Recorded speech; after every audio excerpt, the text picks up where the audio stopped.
punish Sudan, says the book of Isaiah. Beyond the rivers of Sudan there is a land where the sound of wings is heard. A time is coming when the Lord Almighty will receive offerings from this land guarded by rivers, this strong and powerful nation, this tall and smooth-skinned people. But there has been a tradition of prophecy among the Nuer since long before the coming of Christianity. Like the Israelites, the Nuer have spiritual leaders who rise up in times of crisis. The greatest of these was the 19th century prophet Nungdeng. The ruins of the earth pyramid he built in Upper Nile are still venerated by the Nuer. And Nungdeng's songs, they believe, foretell events in the present civil war. These songs contain another prediction, the coming of a new prophet.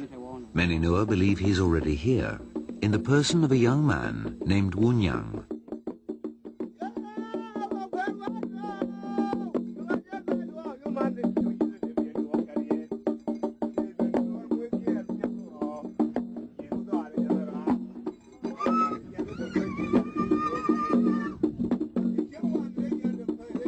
At his shrine on an island in the Nile, Wunyang prepares to make a sacrifice. 2 years ago, he left the island and raised an army to join in the Southern Rebellion. The army he raised, the White Army, attacked and briefly captured Malakal, one of the principal garrison towns of the south. If the SPLA does not win soon, Wunyang says, he will return to fight again.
Ramen kui door, banyo door, ramen door. Injin mi jinu nora.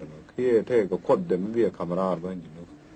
Tin me de jinu fen shop ko mo wo pai chiang na ne de je ku me jal. Kera bela ku pai chiang lat beta thol beta jet beta joy ngwan. Til ne me be chiang.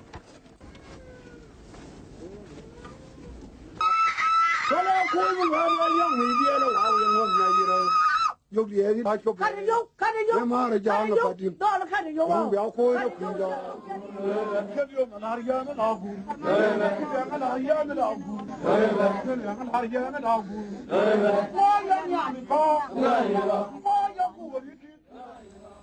The rituals at the shrine continue late into the afternoon. In the surrounding countryside, smoke from grass fires rises into the air. It's the height of the dry